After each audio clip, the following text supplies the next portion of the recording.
నమస్తే, welcome to yes news. నేను కళ్యాణి. వార్తల్లో ముందుగా హెడ్లైన్స్. తెనాలి వైకుంఠపురంలో ముగిసిన స్వామివారి బ్రహ్మోత్సవాలు. కన్నుల పండువగా జరిగిన చక్రస్నానం. స్వామివారి చక్రస్నానాన్ని తిలకించిన భక్తజనం. అల్పపీడన ధోరణితో కురుస్తున్న వర్షాలు. తెనాలిలో ప్రజల దైనందిన కార్యక్రమాలకు ఆటంకం కలిగించిన నాంచుడి వర్షం. మందకొడిగా సాగిన వ్యాపార కార్యకలాపాలు. చివరి వరకు మీతోనే ఉంటా, మీతోనే పయనిస్తానన్న ఎమ్మెల్సీ ఆలపాటి రాజేంద్ర ప్రసాద్. టీడీపీకి అపజయం దరికి రానివ్వద్దంటూ నాయకులు కార్యకర్తలు హెచ్చరించిన ఎమ్మెల్సీ. తెనాలి నియోజకవర్గం తెలుగుదేశం పార్టీ మినీ మహానాడులో పలు తీర్మానాలు ఆమోదం.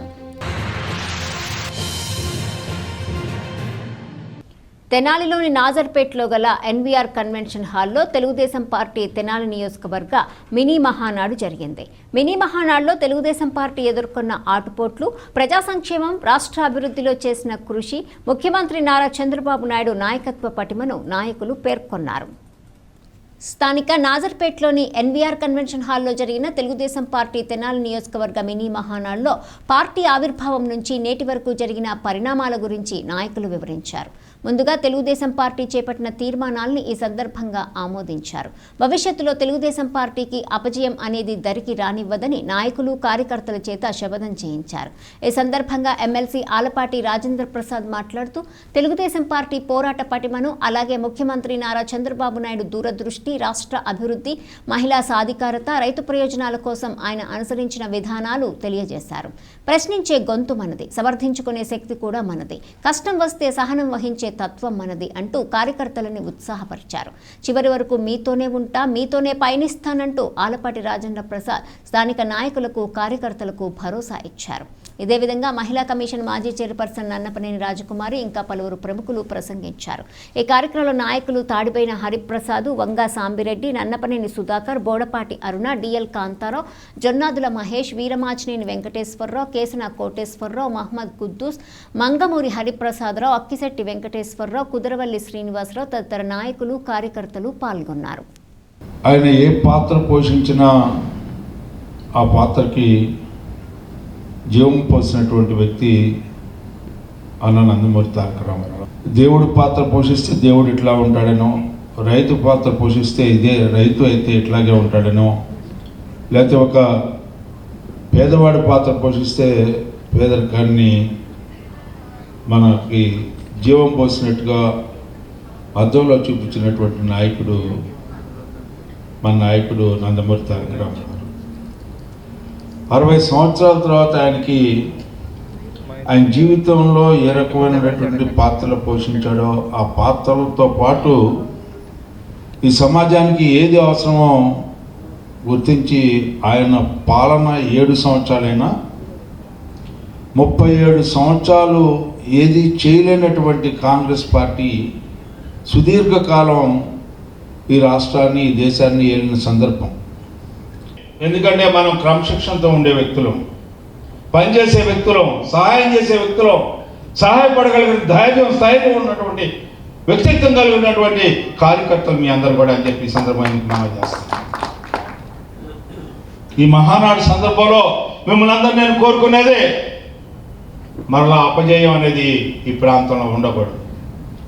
ఎలాంటి కష్టాన్నైనా భరిద్దాం, ఎలాంటి నష్టాన్నైనా ఓర్చుకుందాం, కానీ అపజయాన్ని మాత్రం మన దగ్గరికి కూడా రానియొద్దు, రానియడానికి ప్రయత్నించొద్దు.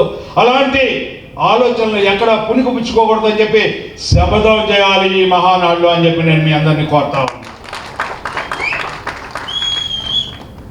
ఎందుకంటే మీ అందరి యొక్క వ్యక్తిత్వం గురించి నాకు తెలుసు, మీ అందరి యొక్క శక్తి సమర్థతల గురించి నాకు తెలుసు. అలాంటి సంపదకి ఎలాంటి విఘాతం కలగకూడదని చెప్పి నా భావన అని చెప్పి మీ అందరికీ మనం చేస్తా ఉన్నాం.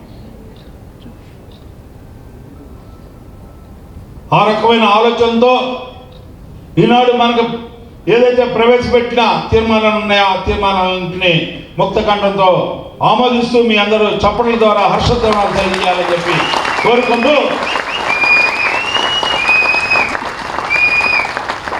మిమ్మల్ని అందరినీ ఒక్కటే కోరుకుంటా ఉన్నా, మీకోసం ఎప్పుడు ఎల్లవేళలా మీతోనే ఉంటా, మీతోనే జీవిస్తా,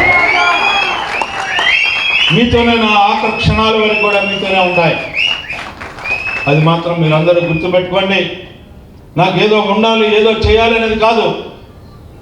మీ అందరూ కూడా ప్రశాంతంగా ఉండాలి, మీ అందరూ బాధపడకుండా ఉండాలి. మనకి ఏది వద్దో అవసరమైతే అన్నిటినీ త్యాగం చేద్దామని చెప్పి, పదవిని కూడా అవసరమైతే త్యాగం చేద్దామని చెప్పి మీ అందరికి కూడా గుర్తు చేస్తూ, మీరు మాత్రం బాధపడటానికి వీల్లేదు. మనకి కోరిక ఉంటే బాధ ఉంటుంది. మన కోరిక ఒక్కటే, తెలుగుదేశం పార్టీ అపజయం అనేది ఎరగకుండా అజరామంగా అప్రహతంగా విజయకత్నం ఎగరవేసేలాగా మనందరి యొక్క శ్రమ, శక్తి, సంపద అంతా కూడా ఈ తెలుగుదేశం పార్టీకి అంకితం అనే భావంతో ఈ కార్యక్రమానికి నాకు అవకాశం కల్పించిన మీ అందరికీ కూడా హృదయపూర్వకమైనటువంటి ధన్యవాదాలు తెలుపుకుంటూ మీ దగ్గర సెలవు తీసుకుంటా ఉన్నాను. మన యొక్క ఆత్మామానం, ఆత్మగౌరవం ఢిల్లీ నడివీధిలో తాకట్టు పెడుతున్నప్పుడు గల్లీ గల్లీకి తిరిగి మనం చెప్పాలి, ఈ కాంగ్రెస్ పార్టీ ఢిల్లీ వాళ్ళ పెత్తనం కాదు, మనమే పరిపాలన చేసుకుందాం. ఎంతోమంది అంతకుముందు కమ్యూనిస్ట్ పార్టీ వాళ్ళు ఎంతోమంది పోరాటం చేశారు, కానీ సాధ్యం కాలే. భారతీయ జనతా పార్టీనే కాదు, అనేక పార్టీలు కూడా వచ్చాయి, ఇండిపెండెంట్లు వచ్చారు, ఎవరి తరం కాలేదు. కానీ తెలుగుదేశం వచ్చాకే ఆ రోజున కాంగ్రెస్ పార్టీని బట్టి కనిపించడం జరిగింది. ఆ విధంగా ధైర్యంగా ముందుకు అడుగులు వేసినటువంటి ఎన్టీఆర్ గారు ఏదైతే తెలుగుదేశం పార్టీ పెట్టారో, ఏ పరిస్థితుల్లో పెట్టారు, ఎందుకు పెట్టారు, దేనికోసం పెట్టారు, అది ఎవరికి లాభం అయింది అనేది మనం ఆలోచిస్తే, ఒకప్పుడు గ్రామీణ ప్రాంతాలు ఎలా ఉండే, ఇవాళ ఎలా ఉన్నాయి, ఒకప్పుడు రోడ్లు ఎలా ఉన్నాయి, ఇవాళ ఎలా ఉన్నాయి, ఎక్కడ దాకా ఎందుకండి, అంత చేస్తే శ్రమదానం అని, నీరు మీరు అని, లేకపోతే రైతు బజార్లని, డోక్రా మహిళలని ముఖ్యమంత్రిగా ఉన్నప్పుడు ఆయన ఏం చేశారు, అప్పుడు ఆ తర్వాత ముఖ్యమంత్రిగా ఉన్నప్పుడు హైదరాబాద్లో హైటెక్ సిటీ నిర్మాణాలు అవన్నీ ఎట్లా చేశారు, ఆ తర్వాత ముఖ్యమంత్రిగా ఉన్నప్పుడు కట్టుబట్టలతో మనం రాష్ట్రం ఎడగొడితే ఎక్కడికి వచ్చాం మనం, ఇవన్నీ మనం చెప్పుకోవాల్సిన అవసరం ఉంది మహానాడులో. ఎందుకంటే మహానాడుకి ప్రాతినిధ్యం వహిస్తుంది, మహానాడు నడిపించగల శక్తి ఎవరు ఇవ్వాలంటే రాష్ట్ర ముఖ్యమంత్రిగానే కాదు, పార్టీ అధ్యక్షుడిగా, జాతీయ అధ్యక్షుడిగా చంద్రబాబు నాయుడు గారు. కాబట్టి అదే చంద్రబాబు నాయుడు గారి ఆలోచన విధానాన్ని మనం కొంత తీసుకుని ఈ మహానాడులో మనం చర్చించుకోవాల్సిన అవసరం ఉంది. దానికి ముఖ్యంగా ఏంటి, రాజధాని నిర్మాణం. మనకు రాజధాని లేదు, మీ రాజధాని ఏదైనా అమరావతి అని చెప్తున్నాం అంతవరకు. కానీ చంద్రబాబు గారు కనుక మన 5 సంవత్సరాలు ఆయనే ముఖ్యమంత్రిగా ఉండి కొనసాగున్నట్టయితే ఈ బడి పూర్తయ్యేది కదా, కొనసాగలేదు. తీసుకొచ్చినప్పుడు ఎక్కడ 50% తెలుగుదేశం పార్టీ భాగస్వామ్యతని అడుగుతా ఉన్నా. ఇవాళకి కూడా దరిదాపుగా 10 నెలలైంది, 11 నెలలకు వెళ్తున్నాం. అవుట్ సోర్సింగ్ ఉద్యోగాల్లో కానీ, ప్రాంతిక క్షేత్రస్థాయిలో ఉన్నటువంటి చిన్న చేతగా నామినేటెడ్ పోస్టు కానీ ఎక్కడ అవకాశం కల్పించారని అడుగుతున్నాం. ఇది మన హక్కా కాదా, మనం అడగాల్సిన బాధ్యత మన మీద ఉందా లేదా, ఉందా లేదా?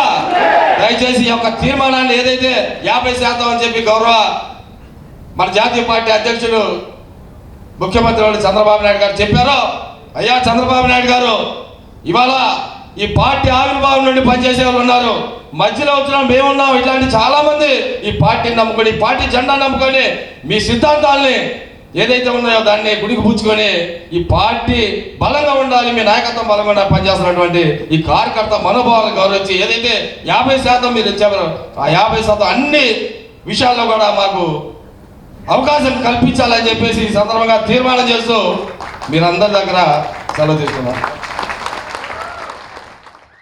తెనాలిలోని శ్రీ లక్ష్మీ పద్మావతి సమేత శ్రీ వెంకటేశ్వర స్వామివారి దేవస్థానం వైకుంఠపురంలో శ్రీవారి వార్షిక బ్రహ్మోత్సవాలు నేత్రపర్వంగా జరుగుతున్నాయి. ఈ ఉత్సవాల్లో భాగంగా 6వ రోజైన మంగళవారం స్వామివారికి వసంతోత్సవం, తదనంతరం శ్రీచక్ర స్నానం దేవస్థాన అర్చకులు వైభవంగా నిర్వహించారు. స్థానిక వైకుంఠపురంలోని శ్రీ లక్ష్మీ పద్మావతి సమేత శ్రీ వెంకటేశ్వర స్వామివార్ల బ్రహ్మోత్సవాలలో భాగంగా మంగళవారం స్వామివార్లకు వసంతోత్సవాన్ని సందడిగా నిర్వహించారు. తదనంతరం స్వామివార్లతో శ్రీచక్ర స్నానాన్ని అర్చకులు భక్తి ప్రపత్తులతో చేయించారు. ఆలయ ఈవో మంతెన అనుపమ నేతృత్వంలో జరిగిన ఈ కార్యక్రమంలో పట్టణానికి చెందిన ప్రముఖులతో పాటు భక్తులు అధిక సంఖ్యలో పాల్గొన్నారు.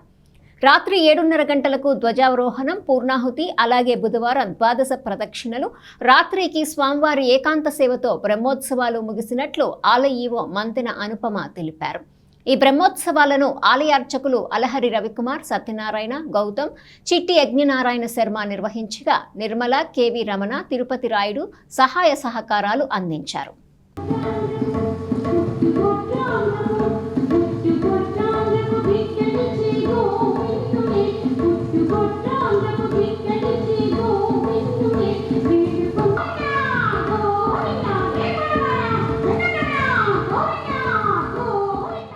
ఓం నమో వెంకటేశాయ.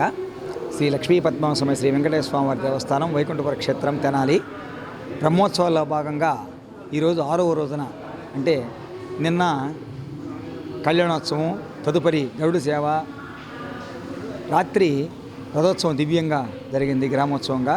ఈరోజు ఉదయాన్నే విశ్వక్సేన పూజ, పుణ్యాహవచనము, నవకుంభారాధన, విశేష హోమములు, తదుపరి స్వామి అమ్మవార్లకి విశేష అభిషేకాలు, పంచామృత అభిషేకాలు, తదుపరి చక్రస్థానము, వీటితో కూడా ఇవాళ కార్యక్రమాలు ముగుస్తాయి. సాయంత్రం ధ్వజ అవరోహణ కార్యక్రమాన్ని కూడా నిర్వహిస్తారు.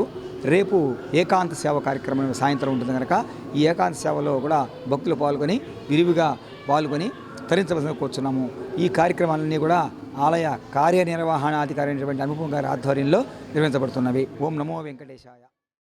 బంగాళాఖాతంలో ఏర్పడిన అల్పపీడన ప్రభావంతో ఈ తెల్లవారుజాము నుంచి తెనాలిలో వర్షం పడుతోంది. జోరున కురిసే వర్షం కాకపోయినా నాంచుడు వర్షం పడటంతో ప్రజలు ఇబ్బంది పడ్డారు. బంగాళాఖాతంలో ఏర్పడ్డ అల్పపీడన ప్రభావం వల్ల తెనాలిలో మంగళవారం తెల్లవారుజాము నుంచే వర్షం ప్రారంభమైంది. ఉదయాన్నే 5 గంటల నుండి 6:30 గంటల వరకు వర్షంతో పాటు గాలి కూడా వేయటంతో చాలా చోట్ల విద్యుత్ సరఫరాకు అంతరాయం కలిగింది. విద్యుత్ డిఈ చిరంజీవి, ఏడీఈ అశోక్ బాబుల నేతృత్వంలో తెనాలి పట్టణంలోని ఏఈలు, సిబ్బంది ప్రతి ఒక్కరూ విద్యుత్ సరఫరా పునరుద్ధరించడానికి విస్తృతంగా కసరత్తు చేశారు. ఏకధాటిగా వర్షం పడకపోయినా నాంచుడి వర్షంతో ప్రజలు తమ దైనందిన కార్యకలాపాలకు తీవ్ర ఆటంకం ఏర్పడింది. అలాగే వ్యాపార కార్యకలాపాలకు కూడా ఈ వర్షం తీవ్ర అసౌకర్యాన్ని కలిగించింది. మొత్తం మీద దోబూచులాడుతున్న వర్షంతో అన్ని రంగాల్లోని వారికి ఈ వర్షం ఆటంకంగా నిలిచింది.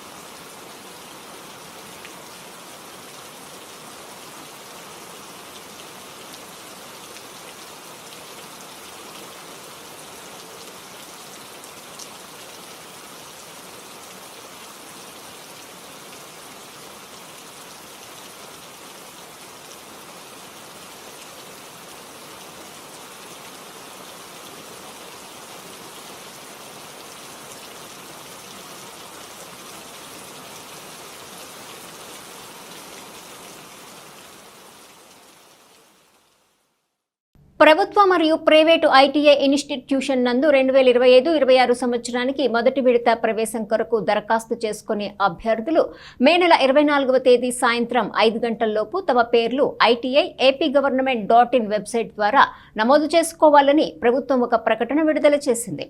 ఈ నేపథ్యంలో తెనాలి ప్రభుత్వ ఐటీఐకు సంబంధించి దరఖాస్తులను స్వీకరిస్తున్నట్లు ప్రిన్సిపల్ రావి చిన్న వెంకటేశ్వర్లు తెలిపారు. తెనాలిలోని ప్రభుత్వ పారిశ్రామిక శిక్షణా సంస్థ ఐటీఐ నందు మొదటి సంవత్సరం ప్రవేశం కొరకు అభ్యర్థుల నుండి దరఖాస్తులు స్వీకరించడం జరుగుతుందని, అయితే ITI-APGovernment.in వెబ్సైట్ ద్వారా ఆన్లైన్లో దరఖాస్తు నమోదు చేసుకోవాలని ప్రిన్సిపల్ రావి చిన్న వెంకటేశ్వర్లు తెలిపారు. వెబ్సైట్లో దరఖాస్తు చేసుకున్న అభ్యర్థులు తమ ఒరిజినల్ సర్టిఫికెట్లను తీసుకొచ్చి తప్పనిసరిగా తమ పేర్లను వెరిఫికేషన్ చేయించుకోవాలని ప్రిన్సిపల్ తెలియజేశారు. మొత్తం ప్రైవేటు గవర్నమెంట్ కలిపి 1512 సీట్లు ఉన్నాయని చెప్పారు. అదే గవర్నమెంట్లో అయితే 424 సీట్లున్నాయని చెబుతూ వెరిఫికేషన్ అనంతరం జూన్ 2వ తేదీ నుండి 10వ తేదీ వరకు జరిగే కౌన్సిలింగ్కి హాజరు కావాల్సి ఉంటుందని ప్రిన్సిపల్ రావి చిన్న వెంకటేశ్వర్లు తెలియజేశారు. ఈ ఇయర్ 2025-26 సంవత్సరం గాను గవర్నమెంట్ ఐటీఐలు అదేవిధంగా ప్రైవేట్ ఐటీఐలు అడ్మిషన్ కొరకు మనకు వెబ్సైట్ పోర్టల్ ఇవ్వడం జరిగినది. దాంట్లోకి గాను మనకి ప్రైవేట్ కానీ గవర్నమెంట్ కానీ మొత్తం 1512 సీట్లు కలవు. అదేవిధంగా గవర్నమెంట్ వాటిలో అయితే 424 సీట్లు అవైలబిలిటీ ఉంది. గవర్నమెంట్ అంటే టీఎల్టీసీ గుంటూరు మరియు తెనాలి గవర్నమెంట్ అయితే అవి రెండు కలవు. దాంట్లోకి గాను ఈ 424 వివిధ ట్రేడ్లు, ఎలక్ట్రీషియను, అదేవిధంగా ఫిట్టరు, టర్నరు, మిషనిస్టు, వైర్మెన్ను, మోటార్ మెకానిక్, అదేవిధంగా 1 ఇయర్ ట్రేడ్లు అయినట్టయితే వెల్డరు అండ్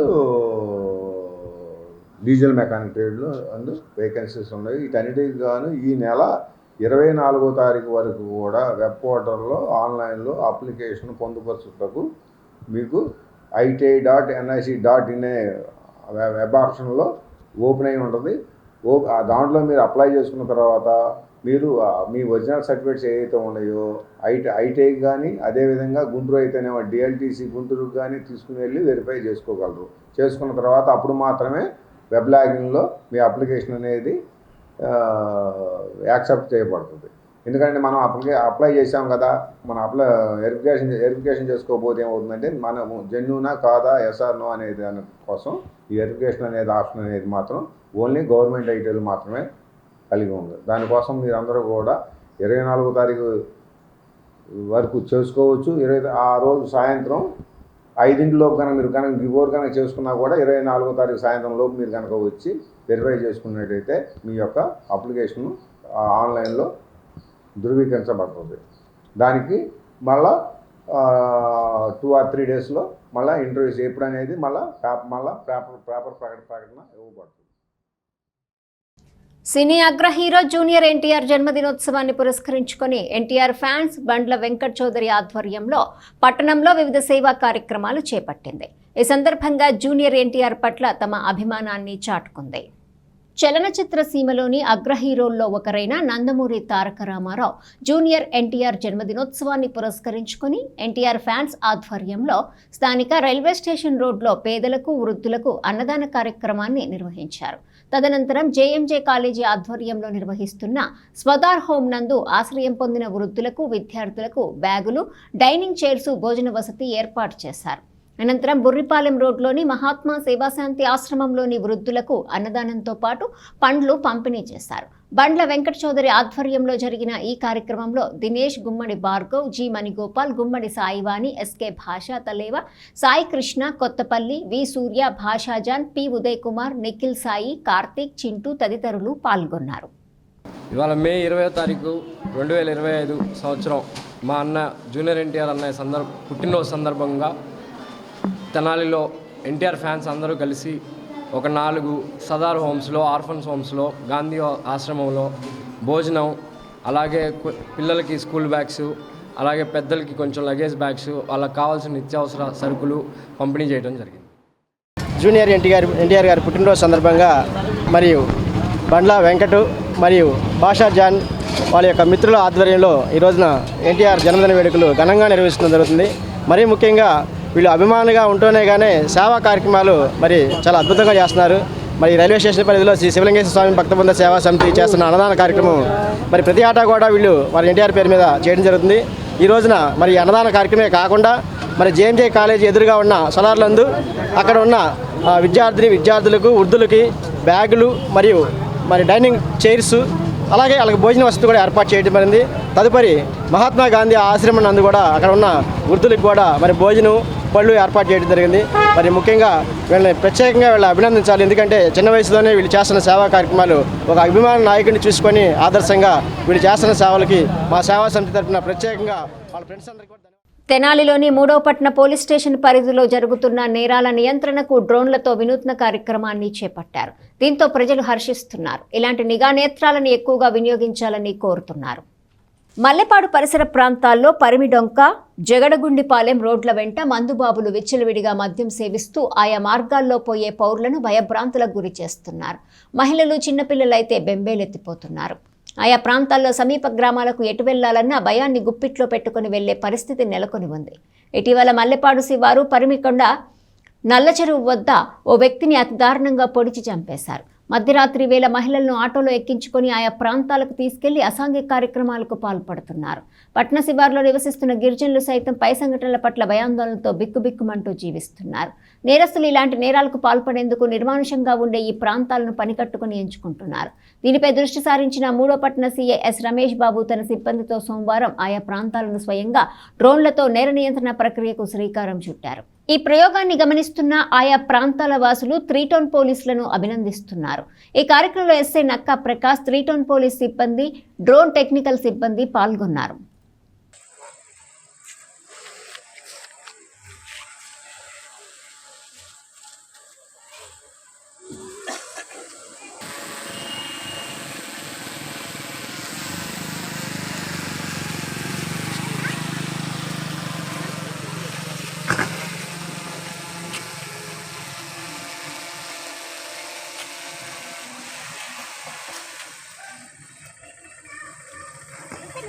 జూన్ 1 నుండి 2 తెలుగు రాష్ట్రాల్లో సినిమా ప్రదర్శనలను నిలిపివేయాలని ఎగ్జిబిటర్లు తాజాగా నిర్ణయం తీసుకోవడం పట్ల మా ఏపీ వ్యవస్థాపకులు సినీ దర్శకుడు దిలీప్ రాజా తీవ్ర ఆందోళన వ్యక్తం చేశారు. స్థానిక మా ఏపీ కార్యాలయంలో సోమవారం ఏర్పాటు చేసిన విలేకరుల సమావేశంలో మాట్లాడుతూ సినీ పరిశ్రమ పెద్దలు సినిమా ఎగ్జిబిటర్లతో చర్చలు జరపాల్సిందిగా ఆయన కోరారు. లేదంటే ప్రజలకు వినోదం దూరం అవుతుందన్నారు. జూన్ 1 నుండి సినిమా థియేటర్లో ప్రదర్శనలు నిలిపివేస్తే ఎలాగంటూ దర్శకుడు దిలీప్ రాజా ప్రశ్నించారు. అద్దెలపై కాకుండా పర్సంటేజీలు చెల్లిస్తేనే ఇకపై సినిమాలను ప్రదర్శిస్తామనే ఎగ్జిబిటర్ల డిమాండ్పై ఇరు వర్గాలతో సంప్రదించి సమస్యకు పరిష్కార మార్గాన్ని చూపవలసిందిగా ఆయన మనవి చేశారు. సినిమాను ప్రదర్శించినందుకు డిస్ట్రిబ్యూటర్లు ప్రస్తుతం ఎగ్జిబిటర్లకు గ్రామాల్లో రోజుకి 3,500 రూపాయలు, మున్సిపాలిటీలో 12,000 రూపాయల నుండి 15,000 రూపాయలు, జిల్లా కేంద్రంలో 20,000 రూపాయల మేర అద్దెలు చెల్లిస్తున్న నేపథ్యంలో ప్రతి ప్రదర్శనకు పబ్లిసిటీ, క్యూ, పర్సంటేజీలకు పోను ఇక నిర్మాతలకు ఏం మిగులుతుందని ఆయన ప్రశ్నించారు. నిర్మాతల్లో అందరూ స్వయంగా తమ సినిమాలను విడుదల చేసుకోలేరని ఆయన పేర్కొన్నారు. ఇప్పటికే చిన్న సినిమాలకు థియేటర్లు లభించక ఓటీటీ ప్లాట్ఫామ్ ఆంక్షలు తట్టుకోలేక నిర్మాతలు మానసిక ఆందోళనలో ఉన్నారని ఆయన తెలిపారు. దీనిపై తెలుగు రాష్ట్రాల ప్రభుత్వాలు చొరవ తీసుకొని మధ్యవర్తిత్వం చేసి న్యాయబద్ధంగా పరిష్కారం చేయడం సముచితమని దిలీప్ రాజా అభిప్రాయం వ్యక్తం చేశారు. ఇప్పటికే సగం ప్రేక్షకులు టీవీలకు అతుక్కుపోయినందువల్ల థియేటర్లకు వచ్చే ప్రేక్షకుల సంఖ్య గణనీయంగా తగ్గిందన్నారు. జూన్ 1 నుండి సినిమా ప్రదర్శనలను బంద్ చేస్తే ప్రేక్షకులు పూర్తిగా థియేటర్లను మర్చిపోయే ప్రమాదం లేకపోలేదని ఆయన పేర్కొన్నారు. జూన్ మాసంలో విడుదల కావలసిన హరిహర వీరమల్లు లాంటి పెద్ద చిత్రాలకు పెద్ద సమస్యగా మారుతుందని దిలీప్ రాజా చెప్పారు. సమావేశంలో మా ఏపీ సభ్యులు అమీర్ చౌదరి, బసవరత్న, షేక్ సలాం, రాయుడు పాల్గొన్నారు. రేపు జూన్ 1వ తారీఖు నుంచి సినిమా హాళ్ళల్లో సినిమాలు వేయటం లేదు. ఇది షాకింగ్ న్యూసా కాదా? డెఫినెట్లీ సినిమా లవర్స్కి షాకింగ్ న్యూసే. కారణం ఏంటంటే డిస్ట్రిబ్యూటర్లు, ఎగ్జిబిటర్లు, నిర్మాత ఉంటాడు. నిర్మాత సినిమా తీసినాక డిస్ట్రిబ్యూటర్కి వెళ్తుంది. డిస్ట్రిబ్యూటర్ అక్కడి నుంచి ఎగ్జిబిటర్లకు ఇస్తారు. ఎగ్జిబిటర్లు అంటే సినిమా హాళ్ళు యజమానులు. సో నిర్మాత నుంచి డిస్ట్రిబ్యూటర్కి వచ్చి డిస్ట్రిబ్యూటర్ కొనుక్కుంటాడు నిర్మాత దగ్గర. ఈ డిస్ట్రిబ్యూటరు ఎగ్జిబిటర్కి ఇస్తాడు. ఇప్పుడు తాజా ఇన్ఫర్మేషన్ ప్రకారం ఏంటంటే ఎగ్జిబిటర్లు అందరూ కలిసి ఒక 60 మంది ఆంధ్రప్రదేశ్, తెలంగాణ రాష్ట్రానికి చెందిన ఎగ్జిబిటర్లు అందరూ కలిసి జూన్ 1వ తారీఖు నుంచి సినిమా హాళ్ళల్లో సినిమాలు వేయకూడదని నిర్ణయం తీసుకున్నారు. దేనికి అంటే there is a big reason. వాళ్ళ విషయంలో వాళ్ళు ఏమంటారంటే సినిమా నిర్మాత సపోజ్ 10 కోట్లు పెట్టి తీస్తే అందులో ఈ సినిమా ఆడినంతకాలం దాంట్లో ఒక పార్ట్నర్షిప్ కావాలి అంటారు. అంటే పర్సంటేజ్ కావాలి అంటున్నారు వాళ్ళు. ఇప్పటిదాకా ఏంటి అద్దెస్తున్నారు. అద్దె ఎలా ఉంటుందంటే గ్రామీణ వాతావరణాల్లో లైక్ రేపల్లె అంటున్నా, చెరుగుపల్లి ఇలాంటి చోట్ల ఒక రోజుకి 3,500 థియేటర్కి అద్దె కట్టాలి. Average just if you go for municipalities like Tenali, Ponnuru, ఈ మున్సిపాలిటీ ఏరియాస్లో 12,000 నుంచి 15,000 దాకా రోజుకి అద్దె కట్టాలి. నిర్మాత ఎంత పెట్టి అయితే డబ్బు తీసాడో అందులో నుంచి మాకు వాటా ఇవ్వండి. వాటా మీన్స్ పర్సంటేజ్. మాకు పర్సంటేజ్ ఇస్తేనే మేము సినిమా వేస్తాం, లేకపోతే సినిమా వేయం అని అంటున్నారు. So it has become a big task. There is a big disputes between distributors and exhibitors. వాళ్ళకి వీళ్ళకి తేడా వచ్చింది.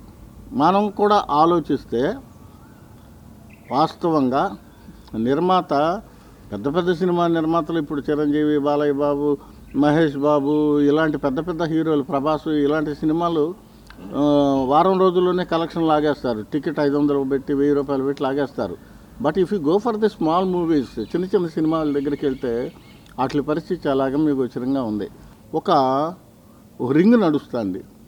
ఆంధ్రప్రదేశ్, తెలంగాణలో ఉన్న సినిమా హాళ్ళల్లో ఒక దాదాపు 1400 థియేటర్లు ఆంధ్రప్రదేశ్లో ఉన్నాయి. ఒక 900 థియేటర్లు తెలంగాణ రాష్ట్రంలో ఉన్నాయి.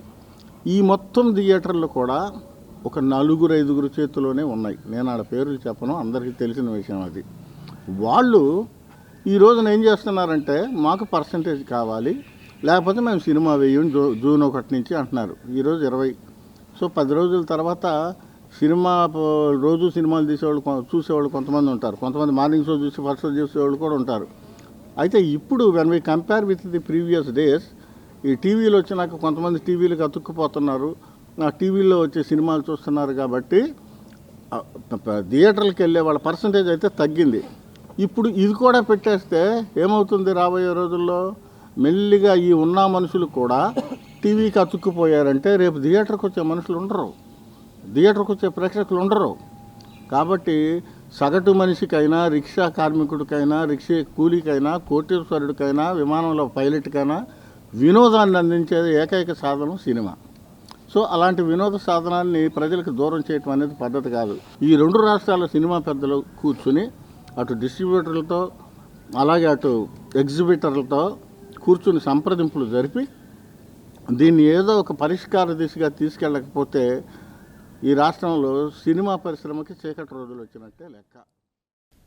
తెనాలిలోని గంగానమ్మపేటలో గల శ్రీ విద్యాపీఠం నందు సాలిగ్రామ మఠం ఆధ్వర్యంలో పెనుగొండ పీఠాధిపతి బ్రహ్మానంద సరస్వతి బాలస్వామీజీ ఆధ్వర్యంలో శ్రీ దాసాంజనేయ స్వామివారి 16వ వార్షికోత్సవాలు నిర్వహించారు. ఈ సందర్భంగా స్వామివారికి విశేష పూజలు నిర్వహించారు. స్థానిక గంగానమ్మపేటలోని సాలిగ్రామ మఠం ఆధ్వర్యంలో శ్రీ దాసాంజనేయ స్వామి 16వ వార్షికోత్సవాలు ఘనంగా జరిగాయి. పెనుగొండ పీఠాధిపతి ప్రజ్ఞానంద సరస్వతి బాలస్వామీజీ పర్యవేక్షణలో పూజలు నిర్వహించారు. 1108 వడలతో, తమలపాకులతో ఆంజనేయ స్వామివారికి విశేష పూజలు చేశారు. ఈ సందర్భంగా స్వామివారి విశిష్టతను భక్తులకు తెలియజేశారు. ఈ కార్యక్రమంలో ట్రస్ట్ చైర్మన్ నంబూరు వెంకటకృష్ణమూర్తి, కార్యదర్శి రావూరి సుబ్బారావు, జాయింట్ సెక్రటరీ ముద్దబత్తుని రమణయ్య, గోపు రామకృష్ణ, లోకనాథం రాజేశ్వరరావు భక్తులు పాల్గొన్నారు. శ్రీ విద్యాపీఠం శ్రీ శాలిగ్రామ మఠ సంయుక్త ఆధ్వర్యంలో అనేకమైన ఆధ్యాత్మిక కార్యక్రమాలు చేసుకున్నాము. ఈ సంవత్సరము హనుమాన్ జన్మోత్సవ కార్యక్రమాల్ని విశేషంగా చేసుకున్నాము. 16 సంవత్సరాలు పూర్తయి 17వ సంవత్సరంలోకి స్వామివారి యొక్క జన్మోత్సవ వార్షిక కార్యక్రమాలు చేస్తున్నాము. ఈరోజు స్వామివారికి విశేషంగా క్షీరస్థాపన తిరుమంజన కార్యక్రమం, అలాగే శ్రీ దాసాంజనేయ స్వామివారికి అత్యంత ప్రీతికరమైన వడలతో 1108 వడలతో స్వామివారికి అర్చన కైంకర్యము, అలాగే రేపు విశేషంగా స్వామివారికి 1108 అరటిపళ్ళతో అర్చన కైంకర్యాలు జరుగుతాయి రేపు సాయంత్రం 6 గంటల నుంచి. అలాగే ఎల్లుండు గురువారం రోజు హనుమాన్ జన్మోత్సవము, స్వామివారు ఆవిర్భవించిన రోజు అన్నమాట. అనగా స్వామివారు జన్మించిన రోజు హనుమాన్ జన్మోత్సవం సందర్భంగా స్వామివారికి విశేషంగా 2000 మామిడి పళ్ళతో అర్చన కైంకర్యము సాయంత్రం 6 గంటల నుంచి జరుగుతాయన్నమాట. ఈ 3 రోజులు జరిగే అర్చన కైంకర్యాలకి భక్తాదులందరూ విశేషంగా పాల్గొని స్వామివారిని సేవించి స్వామివారి యొక్క దివ్యానుగ్రహం పొందవలసిందిగా కోరుచున్నాము. అలాగే మన శ్రీ విద్యాపీఠం శాలగ్రామ మఠంలో జరిగే ఈ అర్చన కైంకర్యాలన్నీ కూడా భక్తులు తమ స్వహస్తాలతోనే చేసుకోవచ్చు అన్నమాట. దీనికి విశేషంగా స్వామివారు మనకి ఎంతో అనుగ్రహాన్ని ప్రసాదింపజేశారు. కాబట్టి భక్తులు చక్కగా ప్రతిరోజు కూడా ఈ యొక్క కార్యక్రమాలని చక్కగా గ్రహించి మనకి ఈ 6 గంటలకు జరిగే అర్చన కైంకర్యాలకి విశేషంగా పాల్గొని తమ స్వహస్తాలతో అర్చన చేసుకొని స్వామివారి యొక్క దివ్య అనుగ్రహం పొందవలసిందిగా కోరుచున్నాం. హరి ఓం తత్. గంగానంపేటలోని శ్రీ విద్యాపీఠంలో శాలిగ్రామ మఠం ఆధ్వర్యంలో ఈరోజు శ్రీ దాసాంజనేయ స్వామి 16వ వార్షికోత్సవ మహోత్సవం సందర్భంగా పూజ్యశ్రీ బాలస్వామీజీ గారి స్వయం పర్యవేక్షణలో ఈ రోజున 1108 వడలు తమలపాకులతో ప్రత్యేక పూజలు జరిగాయి. రేపు అరటిపళ్ళతో జరుగుతుంది, ఎల్లుండి మామిడి పళ్ళతో జరుగుతుంది. కాబట్టి భక్తులందరూ కూడా వచ్చి స్వామివారిని దర్శించి తీర్థప్రసాదాలు స్వీకరించి స్వామివారి కృపకు పాత్రలు కావాలని కోరుకుంటున్నాం. వార్తలు ముగించే ముందు హెడ్లైన్స్ మరోసారి. తెనాలి వైకుంఠపురంలో ముగిసిన స్వామివారి బ్రహ్మోత్సవాలు. కన్నుల పండుగగా జరిగిన చక్రస్నానం. స్వామివారి చక్రస్నానాన్ని తిలకించిన భక్తజనం. అల్పపీడన ధోరణితో కురుస్తున్న వర్షాలు. తెనాలిలో ప్రజల దైనందిన కార్యక్రమాలకు ఆటంకం కలిగించిన నాంచుడి వర్షం. మందకొడిగా సాగిన వ్యాపార కార్యకలాపాలు. చివరి వరకు మీతోనే ఉంటా, మీతోనే పయనిస్తానన్న ఎమ్మెల్సీ ఆలపాటి రాజేంద్ర ప్రసాద్. టీడీపీకి అపజయం దరికి రానివ్వద్దంటూ నాయకులు కార్యకర్తలు హెచ్చరించిన ఎమ్మెల్సీ. తెనాలి నియోజకవర్గం తెలుగుదేశం పార్టీ మినీ మహానాడులో పలు తీర్మానాలు ఆమోదం. ఈ వార్తలు ఇంతటితో సమాప్తం. తిరిగి ప్రసారమయ్యే ఎస్ న్యూస్లో మళ్ళీ కలుసుకుందాం. అంతవరకు సెలవు. నమస్కారం.